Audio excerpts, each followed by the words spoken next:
Welcome back to the deep dive. Today we're getting into a topic that honestly affects almost everyone over 60, but we often just write it off as, getting old. Right. We're talking about muscle loss. The medical term is sarcopenia, but what it really means for you is a loss of freedom. Mm. I mean, has it gotten harder to stand up from a chair without pushing off the armrests? Or do you feel just a little less stable on your feet? That's not just a nuisance, it's a real threat to your independence. It absolutely is. And it's so insidious because it's gradual. After you turn 60, if you aren't actively doing something about it, you can lose up to 8% of your muscle every single decade. Wow, 8%. That loss is so critical because muscle is your engine. It drives your metabolism, your balance, your ability to recover. And if you wait until you feel weak to do something, you've already missed years of easy prevention. So that's our mission for this deep dive. We're going to give you a genuine shortcut. We are not talking about some complicated gym routine or expensive supplements. No. We're focusing on something simple, accessible, and frankly delicious. 3 very specific, very common cheeses that research suggests can help preserve and even rebuild that muscle. That's exactly it. This isn't about just eating more cheese. It's about using specific cheeses strategically based on how their proteins work. We're going to get into not just what to eat, but more importantly, how and when to eat them. Okay, let's unpack this. We have to start with, I think, the real unsung hero here, the one that gets ignored next to a big steak or a fancy protein powder. Yes. Cottage cheese. Cottage cheese is one of the most efficient muscle builders out there, especially for older adults. You need that efficiency. And I mean, just look at the numbers. Okay. A half a cup of low-fat cottage cheese gives you 14 grams of high-quality protein for only about 80 calories. 14 grams. So how efficient is that? Compared to, say, other cheese in my fridge. Massively concentrated. Nearly 70% of the calories in cottage cheese are from pure protein. Compare that to something like cheddar, where it's only about 24%. Right. So cottage cheese is this highly targeted delivery system. You get all the good stuff without a ton of extra fat or calories you might not want or need. Okay, that makes sense. But we always hear about chicken or fish for muscle. Why is this soft, humble cheese actually better in some ways for an aging body? The real power is in the type of protein. Cottage cheese is mostly made of something called casein. Casein. And you can think of casein as like a slow-burning log on a fire. It's a slow-digesting protein. It releases amino acids into your system steadily over like 6 to 8 hours. 6 to 8 hours. Why is that slow trickle so important? Overnight fasting. When you're asleep, your body goes into what's called a catabolic state. It starts breaking things down for fuel. And it goes for muscle first. It can, absolutely. But eating casein before bed basically feeds your muscles all night long, preventing that breakdown. It protects what you've built. So it's defensive. It stops you from going backward overnight. What's the other part of the equation, the building part? That comes down to leucine.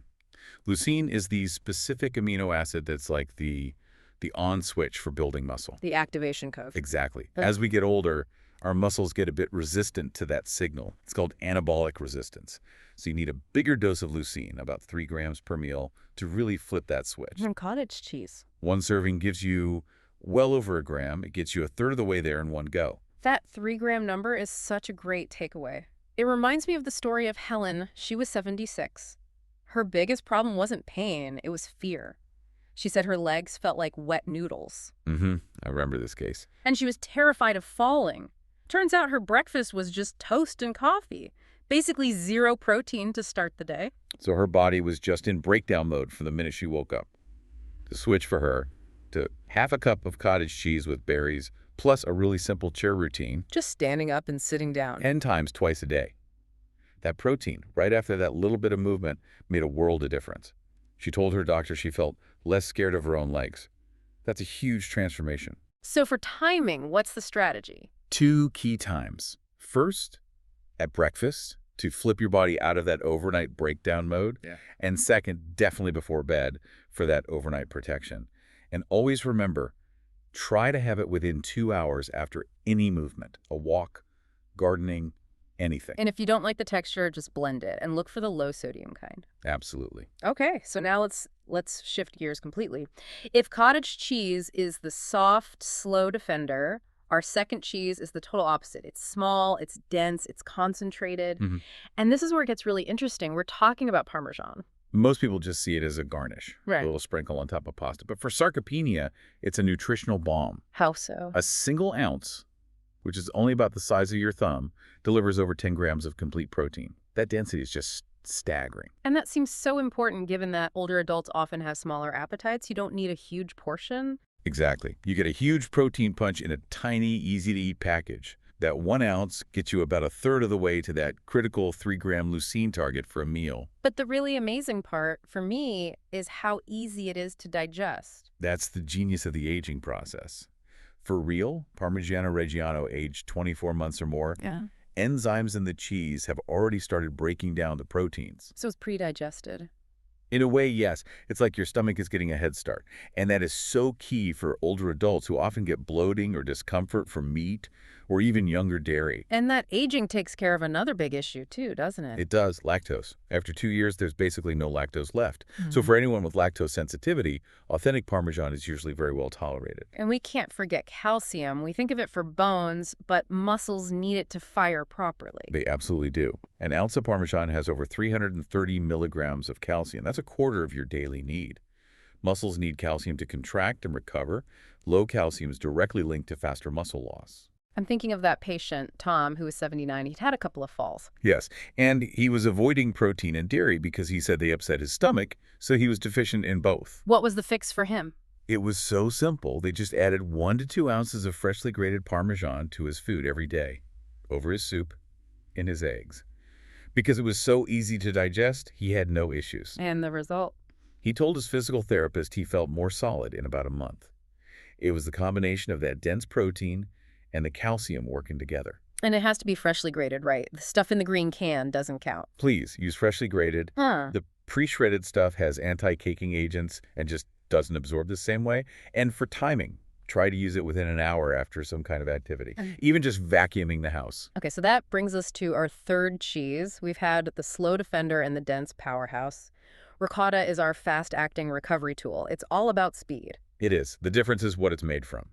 Ricotta is made from whey, which is the watery part left over from making other cheeses. It's not the casein curds. And whey is famous for being fast. It's the fastest absorbing protein you can get from a real food. It hits your bloodstream, ready to go, in as little as 30 minutes. And that's critical for that 2-hour window after you've been active, when your muscles are just screaming for building blocks. What is ricotta delivering so quickly? It's packed with BCAA's branched-chain amino acids.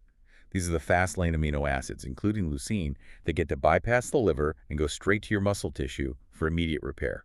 So it's like a direct delivery. A direct delivery. Yeah. And a half cup has 14 grams of protein, same as the cottage cheese. And it is so easy to eat. It's smooth. It's creamy. No chewing required. You can't overstate how important that is. For someone with dental issues, a poor appetite, or trouble swallowing, ricotta is a perfect solution. There's another huge health benefit with ricotta too, right? Sodium. It's incredibly low in sodium, usually around 100 milligrams for a half-cup serving. So it's a much safer choice for anyone watching their blood pressure. And there's even some evidence that whey protein itself can help support cardiovascular health. We saw this with Clara, who was 81. She'd had a knee replacement and just stopped moving. The muscle wasting was obvious. It's a classic scenario. Her body desperately needed fuel for repair, but she wasn't giving it any. The solution was half a cup of ricotta right after her physical therapy sessions. She would mix it with a little cinnamon and honey? Yes, or spread it on toast with a banana. That immediate hit of fast-acting whey protein, right when her muscles were primed for it, helped her regain tone and, crucially, stability. Within 6 weeks, she was getting stronger, not weaker. So for listeners, what's the best way to use it? Half a cup a day is a great goal. And I'd recommend whole milk ricotta. The fat helps with feeling full and absorbing certain vitamins. And always within 2 hours after movement. You can make it savory with herbs as a dip, or even blend it with cocoa for a high-protein dessert. Okay, so we have the slow defender, the dense bomb, and the fast recovery tool. But let's bring it all together. How much protein are we actually aiming for in a day? The recommendation for seniors is actually higher than for younger folks because of that anabolic resistance we talked about. You need about 1 to 1.2 grams of protein per kilogram of body weight. Okay, let's do the math on that really quick. Sure. Let's say you weigh 150 pounds. First, you divide by 2.2 to get kilograms. Which is about 68 kilos. Right. So you multiply that by 1.2, and your daily target is around 82 grams of protein. That can sound like a lot. It can, but look what happens when you use these cheeses. Half a cup of cottage cheese at breakfast, an ounce of Parmesan at lunch, half a cup of ricotta after a walk. You've already knocked out 35 to 40 grams of that target. Almost half, just from those three things. Exactly. It builds a huge foundation. But we have to talk about the health concerns, because this isn't a one-size-fits-all solution. Right. Let's start with the big one, lactose intolerance. Okay, for lactose, Parmesan is your safest bet. It's virtually lactose-free. With cottage cheese and ricotta, you'll need to test your own tolerance. Start small or try a lactase enzyme tablet. What about sodium and high blood pressure? You have to be a label reader here. Ricotta's usually the lowest. Cottage cheese can vary wildly, so always look for a low-sodium version. And Parmesan is naturally salty, so just be mindful of that in the rest of your meal. And cholesterol. Most research shows that moderate cheese intake, as part of a balanced diet, is generally fine. But if you are managing high cholesterol, you can absolutely choose a low-fat cottage cheese or a part-skim ricotta. Okay, and then there are two really serious ones, blood thinners and kidney health. Yes. If you're on a blood thinner like warfarin, cheese has vitamin K. The key is not to avoid it, but to be consistent. Don't suddenly start eating a ton of it. Exactly. Tell your doctor you're adding it in consistently, and they can make any adjustments needed. And kidneys. This is non-negotiable. If you have any known kidney issues, you must talk to your doctor before you increase your protein intake. That's a must. So the bottom line is that muscle loss really does steal your freedom, but it is not inevitable. It's reversible. And the key is real food, smart timing, and being consistent. And you have to remember the synergistic effect. It's not just the cheese. It's not just the movement. It's the two together. When you pair these proteins with even light activity, your muscles respond so much more strongly than they would to either one alone. So here's your action step, your takeaway for today. Just buy one of these three cheeses, eat it tomorrow at the time that makes the most sense for you, and then do it again the next day. Start simple. Which leaves me with one final thought for you to consider. When you think about the high concentration of pre-digested protein and calcium in a hyper-aged cheese like Parmesan, could it be that these foods are one of the most evolutionarily perfect forms of nutrition for maintaining strength as we age? Far more than just a garnish. Think about how that compact, easy-to-digest nutrition perfectly fits the needs of a body that struggles with large meals.